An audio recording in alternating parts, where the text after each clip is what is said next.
Layihələr, texnoloji savadlı, ixtiraçı, innovativ problemləri görən və problemlər üçün həll yolu təklif etməkdən çəkinməyən gənclərlə, özü də öz gənclərimizlə ünsiyyətimiz olacaq.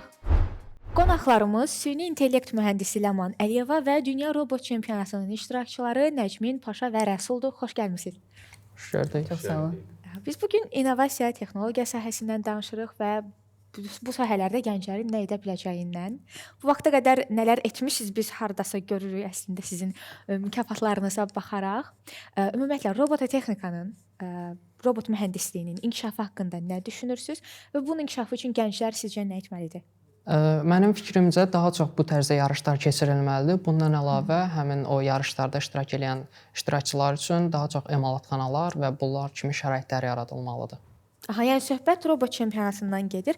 Siz özünüz neçə dəfə iştirak etmisiniz? Hansı nailiyyətləriniz var? Buyurun məlumat verin. Biz özümüz Dünya Robot Çempionatında 2 dəfə respublika birincisi olmuşuq. Bundan əlavə olaraq Dünya Çempionatında ilk il milli komanda ilə birgə dünya birincisi, bu il isə kateqoriya üzrə dünya 5-incisi olduq və dünya üzərində 5 ən güclü robotdan biri bizim robot seçilmişdi. Belə. Aha. Rəsulun isə fərdi nailiyyətləri də var. Buyurun Rəsul, necə əldə etdiniz? Mən də Dünya Robot Olimpiyadasının 2 qat çempionuyam. Özüm Dünya Robot Olimpiyadasına 4 il ard-arda qatılmışam. İlk ilimdə müəyyən nəticə əldə edə bilməsəm də finala yüksəlib bir təcrübə əldə etmişdim. Daha sonra 2023-cü ildə keçirilən Dünya Robot Olimpiyadasında birinci yerə layiq görmüşdük və ölkəmizi Panamada keçirilən Dünya Robot Olimpiyadasında uğurlu nəticə əldə edərək təmsil etmişik. Daha sonra 2024-cü ildə 3-cü yerə layiq görüldük və son olaraq 2025-ci ildə yenidən birinci yerə layiq görülüb. Ölkəmizi Sinqapurda keçirilən Dünya Robot Olimpiyadasında layiqincə təmsil etdik.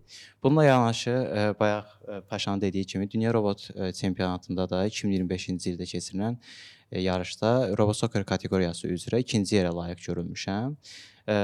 Bundan əlavə olaraq Elm və Təhsil Nazirliyinin keçirdiyi STEM Azərbaycan festivalında FLL kateqoriyasında 4-cü yer, Vexage kateqoriyasında 3 və 2-ci yer və son olaraq Sabahın alimləri yarışında öz layihəmizi münsiflər heyətinə təqdim edərək 3-cü yerə layiq görülmüşük. Və burada Vexage'nin kubokları və onunla yanaşı Oxford Universitetindən də aldığım sertifikat var. Sumqayıt Dövlət Oxford Universitetinin birgə keçirdiyi müsabiqədə sertifikat almışam. Onda burada sertifikat var. Aha. Rəsul, siz xarici ölkələrə gedib oradakı gənclərin də təcrübələrini, onların hazırladıqları, istehsal etdikləri robotları görürsünüz. Hansı fərqlər var? Məsələn, üzr istəyirəm. Azərbaycanda bir gənc robot hazırlayanda o hansı problemi həll etməyi düşünür hazırladığı bu cihazla, qurğu ilə? Xaricdəki gənc nə düşünür? Sual üçün çox sağ olun. Bizim ölkə ilə, bizim qurduğumuz robotlarla təbii ki, xaricdəki robotlar fərqlənir. Yəni bizdən belə deyim, yaxşılar da var, bizdən aşağı səviyyədə olanlar da var. Yəni qurduğumuz konstruksiya əslində eyni tipdə olur. Daha çox məsələn Dünya Robot Olimpiyadasında IV3 sistemi ilə qururuq. Motorlar medium motorlardır, çaxlar vasitəsilə ötürülür və onunla yanaşı xaricdə qurulanlar da IV3 və Spike adlı robotlarla, yəni sistemlərlə qurulur. Yəni belə. Aha. Ləman xanım, texnologiyadan, sürətli inkişafdan danışılanda ən birinci yada süni intellekt düşür hazırda, chatbotlar düşür. Chatbotların inkişafı hazırda hansı yerdədir və artıq 2026-cı ildəyik. Hazırda nə yeniliklər var? Əslində biz süni intellekt deyəndə bizim ilk ağlımıza gələn chatbot olur, amma süni intellekt əslində təkcə chatbotlar deyil, fərqli texnologiyalardır. Biz əslində bir komanda ilə işləyəndə də belə, biz sadəcə chatbotlar yaratmırıq. Biz cəmiyyətimizə hər istiqamətdə xidmət edən texnologiyalar üzərində işləyirik. Məsəl üçün ən son düzəltdiyimiz komanda ilə texnologiya gözlənilən insanlar üçün istifadə olunan süni intellekt eynəyidir. O texnologiya üçün biz 2025-ci ildə patent əldə etmişik ki, bunu artıq cəmiyyətimizə inteqrasiya edək və insanlara xidmət edək. Bundan əlavə Ada Universiteti ilə bir yerdə süd vəzi hərçəngin aşkarlanması üçün bir sistem yaratmışdıq. Hansı ki, artıq hospitallara və xəstəxanalara inteqrasiya oluna bilər və hərçəngin ilkin etaplarda aşkarlanması üçün istifadə oluna bilən bir texnologiyalardır. Çox yaxşıdır ki, sizin araşdırdığınız və süni intellektdən istifadə edib həll etmək istədiyiniz problemlər doğrudan da çox vacib məsələlərdir. Sadəcə bu eynəyin işləmə mexanizmi biraz qaranlıq görünür. Necə izah edərdiniz? O necə işləyir? Aha. Deməli bizim eynək, yəni normal eynək kimi görürük. Eynəyin üstündə bir kamera mövcuddur və kameradan əlavə bir süni intellekt mexanizmi mövcuddur. Üstündəki kamera ətrafı belə deyim çəkir real zamanda və süni intellekt artıq bu videonu və şəkilləri analiz edib insanın qulağına ötürür. Biz düzdür, hardasa bəlkə də empatiya qura bilmirik, amma inanırıq ki, həqiqətən də görmə əngəlli olan insanlar üçün bu çox vacib bir cihaz olacaq və uğurlar tez bir zamanda bazarda görməyi arzulayırıq. Robot çempionatında sizin komanda olaraq yarışınızı mən xatırlayıram. Xüsusilə Paşa qələbə sevinci onun çox yüksək idi. Siz deyəsən orada robotları döyüşdürürdünüz. Sizin yəni missiyanız buydu. Robotları döyüşdürmək bu da işin biraz əyləncə tərəfidir və adətən gəncləri daha çox maraqlandırır. Bir döyüş robotu necə hazırlanır? Döyüş robotunun hazırlanma mexanizmini bizə necə izah edə bilərsiniz? Öncəliklə bir robotexnika yarışına qoşulmaq üçün komanda olması mütləqdir. Bu döyüş robotu olursa, komandada daha professional iştirakçılar lazımdır. Çünki kateqoriya çox ağır kateqoriyadır. Bir robotun ərsəyə gəlməsi üçün onun ilk öncə dizaynı lazımdır. Professional şəkildə mexaniki bir dizayn olunmalıdır. Sonra onun mexaniki emal bölməsi var və həmin mexaniki bütün sistemin elektronik olaraq yaradılması, aktivləşdirilməsi lazımdır və həmin elektronik sistemin proqramlaşdırılması mütləqdir. Biz komandada 5 nəfərdən ibarətik. Paşa bəy mexaniki dizayn hissəsinin və pilotumuzdur. Robotun pilotudur. Mən mexaniki texniki üzvüyəm, yəni mexaniki detalları emal edirəm. Digər komanda yoldaşlarımız elektronika və proqramlaşdırma hissələrini yerinə yetirirlər. Robotun texniki hissəsi vardı. Paşa istəyirsən məlumat versin. Aha, buyurun. Birinci ən başda mən modelləmə hissəsindən danışmaq istəyirəm. Modelləmə hissəsi ən çox vaxt alan, həm də çox səssiz bir hissədir belə deyək. Çünki sadəcə 1 nəfər, 2 nəfər kompüter arxasında onu belə deyək, həm təsəvvür edib, həm vizual olaraq onu yığmalıdır. Bundan əlavə həmin o hesabatlar, hansı ki, döyüş robotlarının silahı ən böyük hesabat tələb edən yerdir. Bununla bir yerdə həmin o materialların araşdırılması da lazımdır ki, hansı material bu qüvvəyə dözərmi, zərbə götürərmi? Bunların hər biri əslində modelləmə hissəsindən başlayır. Ən çox vaxt alan və belə deyim, proyektin ən son nöqtəsini qoyanda o modelləmə hissəsində olur. Bundan sonra təbii ki də eyni vaxtda sinxron olaraq elektronik vasitələr də tapılır, alınır, əldə nə varsa ona uyğun olaraq model yığılır. Model yığılımı bitdikdən sonra artıq bunun emal prosesi başlayır. Emal prosesi isə dəzgahlardan və yaxud bir neçə bunun tərs belə deyim ağır dəzgahlardan keçir. Hansı ki buna aid lazer kəsim olsun, dəmirlərin emalı olsun və yaxud metalların yonulması olsun. Bunların hər birisi həm çox vaxt alandır, həm də ən böyük problem, ən çox maliyyə tələb edən hissədir. Ən böyük çətinliyi də həmin o komandaların ən böyük çətinliyi də bu hissədə başlayır. Çünki model var, elektronika var, amma həmin o emal hissəsinə o qədər böyük maliyyə tələb olunur ki, ona görə komandalar bu hissədə artıq zəif metallara və yaxud da başqa cür belə deyim üsullarla yığmağa başlayırlar. Biz isə bu il artıq həmin o dünya çempionatının 5-ci olanda əslində belə deyim 1-ci deyil də 5-ci olma səbəbimiz də bu hissədən qaynaqlanır. Bu da əslində sizin bir öncəki sualınıza bir cavabdır ki, xarici robotlarla Azərbaycan robotlarının fərqi nə idi? Bizim mühəndislik olaraq Azərbaycana gedən heç bir robot mühəndislik baxımından yeri qalmırdı. Metallar cəhətdən biraz geri qalırdı və o yığılma üsulu deyək, o üsul baxımından biraz geri qala bilirdi. Qalan elektronik olsun, mexanik olsun, hesablama olsun, hətta belə deyim, az deyildi ki, biz onlardan da üstün idi. Bizlə bir yerdə gedən bütün komanda. Biz biraz maneələr haqqında danışdıq. Yaman xanım, bir insan, bir gənc süni intellekt əsaslı bir layihə hazırlayanda, təklif irəli sürəndə hansı maneələrdən qarşılaşır? İlk öncəsində bu suala cavab vermək üçün biz süni intellekti yaratmaq üçün bir prosesi anlamalıyıq. İlk növbədə biz dataları yığırıq. Böyük miqdarda hər hansı bir problem üzərində bir datalar yığılmalıdır. Sonra o dataları belə train etmək üçün, süni intellektə öyrətmək üçün bir modellər yaradırıq, alqoritmlər yaradırıq və bu alqoritmlər adətən belə datanın həcmindən asılı olaraq həftələr, aylar, bir yarım il də çəkə bilər. Və bunun üçün də həm vaxt lazımdır, həm də ki resurs lazımdır. Bunun üçün serverlər olmalıdır, kompüterlər güclü olmalıdır və adətən süni intellekt layihələrini yerinə yetirəndə ən çox resurs bu serverlərə, biz ona GPU deyirik misal üçün, GPU-lara gedir ki, süni intellekt həm daha tez öyrənsin, həm daha effektiv öyrənsin, həm də dataları daha çox datanı öyrənə bilsin. Və növbəti etaplarda artıq alqoritm hazır olanda bunu biz production-a, yəni kommersiallaşdırırıq və burada da artıq ikinci problemlə üzləşə bilirik ki, süni intellekti biz hazırladıq. Bu artıq milyonlarla, minlərlə insana xidmət etməsi üçün də bunun üçün ayrıca kompüterlər lazımdır ki, burada daha tez zamanda məsəl üçün süni intellekt cavab versin və işləsin və daha dəqiq belə deyim, işləmə mexanizmi olsun. Humanoid robotlar haqqında nə düşünürsüz? Hər işinizin cavabı mənə maraqlıdır. Yəni sizcə onlar bizim gündəlik həyatımızın tezliklə bir hissəsi olacaq? Mən Amerikanın düzəltdiyi robotlardan biraz istəyirəm söz açım. Mənim onlarda ən son gördüyüm robotlardan biri Tesla'nın robotu idi, hansı ki əl hərəkətlərini birəbir insanla bir yerdə mimikləşdirə bilirdi. Yəni insanın əli kimi həssas ola bilirdi.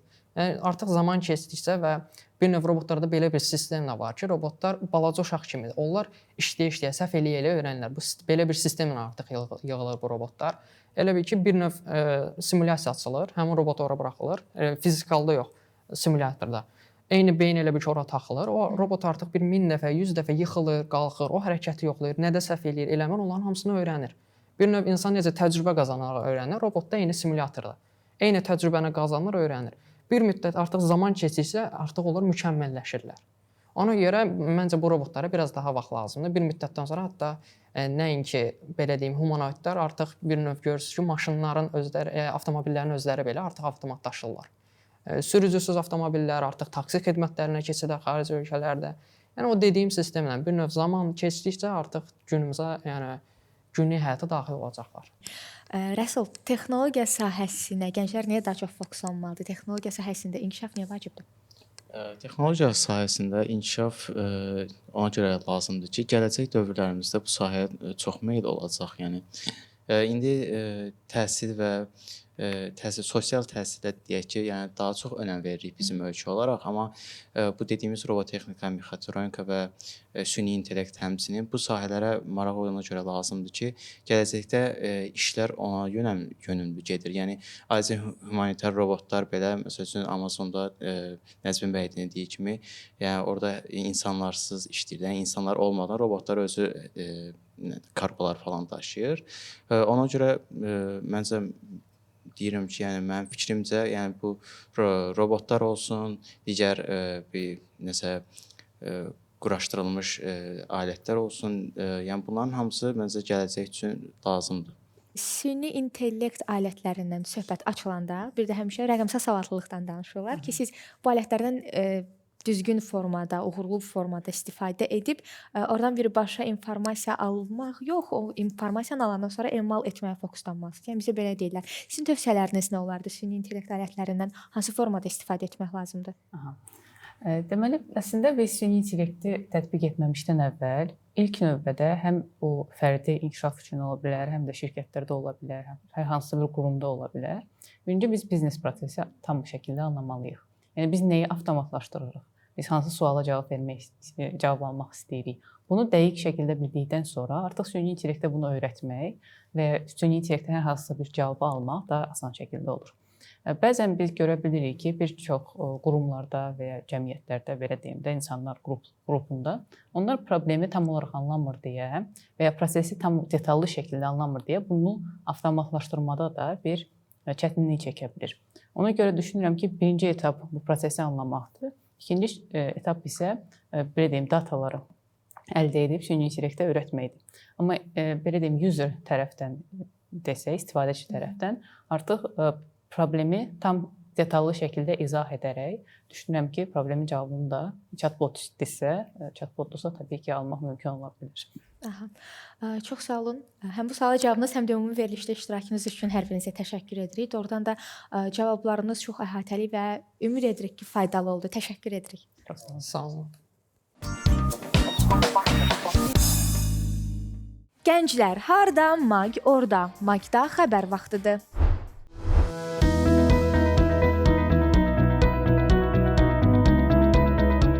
Gənclər evlərinin birinci forumu keçirilib. Forumun əsas məqsədi gənclər sahəsində fəaliyyət göstərən qurumları, mütəxəssisləri və fəal gəncləri bir araya gətirmək, gənclər evlərinin fəaliyyətini təqdim eləmək və institusional inkişafı müzakirə eləmək olub.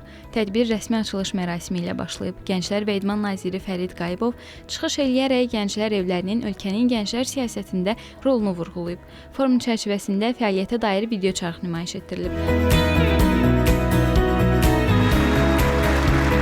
Vahid loqo təqdim olunub və fərqlənən gənclər evləri mükafatlandırılıb. Gənclər evləri bildiyiniz kimi 33 bölgəmizdə fəaliyyət göstərir və bütün rayonlara, regionlarımızı əhatə edir. Onda qeyd etmək istəyirəm ki, fərqlənən gənclər evləri təltif oldular. Bütün fərqlənən gənclər evlərini təbrik edirəm. Uğurlarının davamlı olmağını diləyirəm. Gənclər evlərinin uğurları bildiyiniz kimi gənclərin uğurları, gənclərin inkişafı deməkdir. Həmçinin qeyd etmək istəyirəm ki, 2026-cı il Azərbaycan Gənclər Paytaxtı Goranboy rayonudur və mən burada Goranboy rayonunu təmsil edirəm bildiyiniz kimi. Qeyd eləmək istəyirəm ki, Goranboy rayonunda 2026-cı il ərzində davamlı layihələr, festivallar, kütləvi tədbirlər olacaq və bütün gəncləri, region gənclərini, Azərbaycan gənclərini biz Goranboy rayonunda görmək bizim üçün çox xoş olar. Mən düşünürəm ki, bu forum çox yararlı, çox hər kəsə maarifçi olacaq bir forumdur. Hər birimiz maarifləndik. Həm gənclər evinin əməkdaşları, həm rəhbərlər, həm biz gənclər. Düşünürəm ki, bu forum hər bir gəncin iştirak edə biləcəyi bir forumdur və düşünürəm ki, bizim gənclər evi çox fəaldır və mən oranın gənci olaraq oranı çox sevirəm və hər bir gənci Binəqədi Gənclər evinin gənci olmağa çağırıram.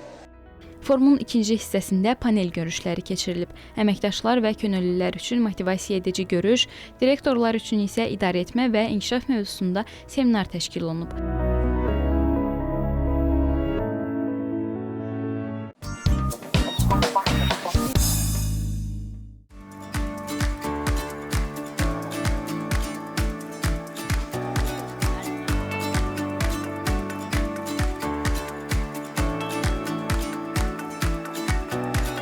Goranboy şəhərində 2026-cı il üçün Gənclər Paytaxtı layihəsinin açılış mərasimi keçirilib. Nazir Fərid Qayıbov Gənclər Paytaxtının rəmzi açarını Sumqayıt şəhərindən təhvil alaraq Goranboy şəhərinə təqdim edib.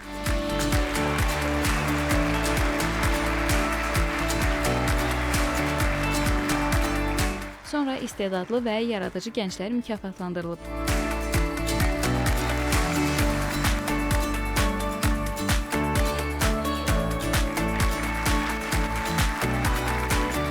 Bu il ilin gənci mükafatına layiq görüldüm.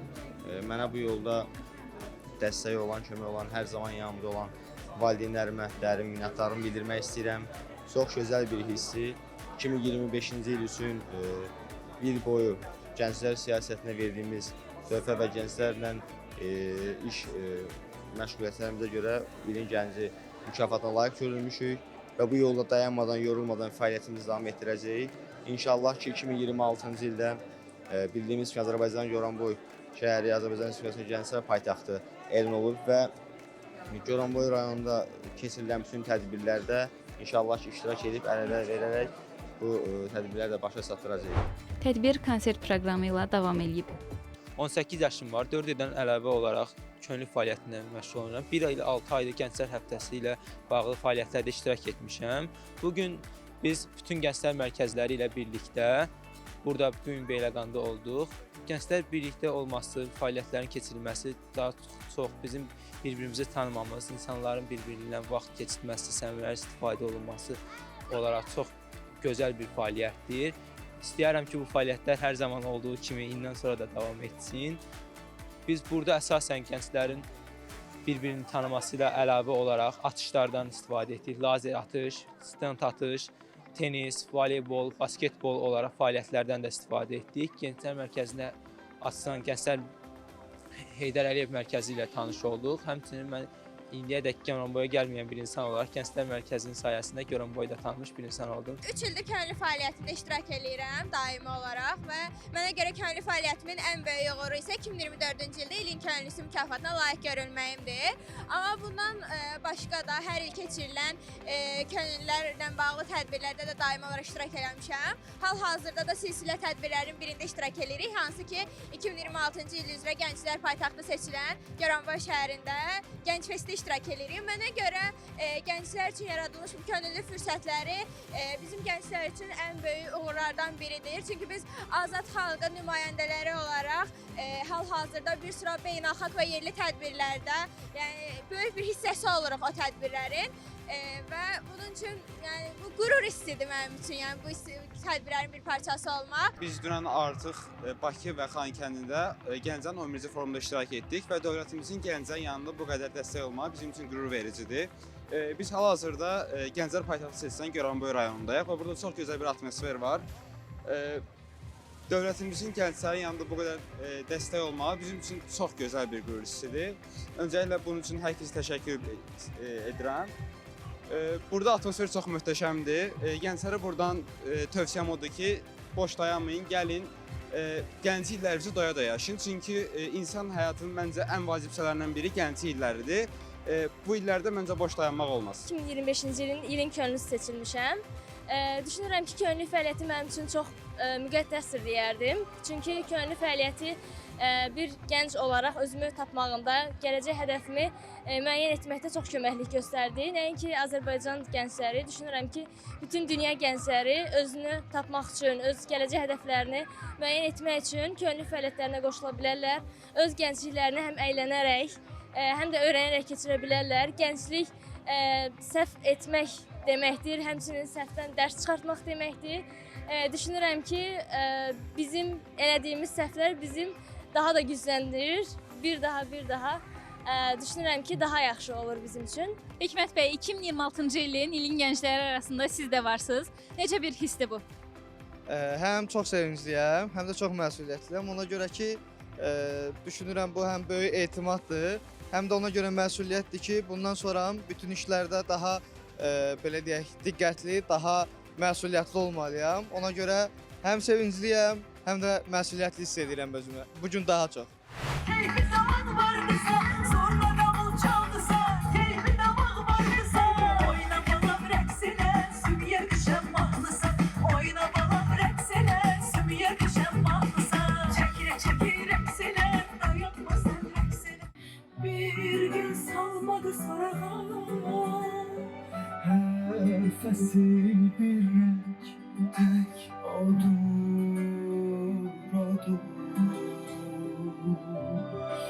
Evdeki her şeyden değişen. Gel bugünlük bitsin sensizlik, bir günlük bana bir sirlik. Dünya gösterge, ama gösterge. Gel killer gitsin sensizlik, hasretten daha tesirlik. Sevda gösterge. Gənclər üçün bayram əhval-ruhiyyəsində keçən tədbir möhtəşəm atəşfəşanlıqla yekunlaşıb.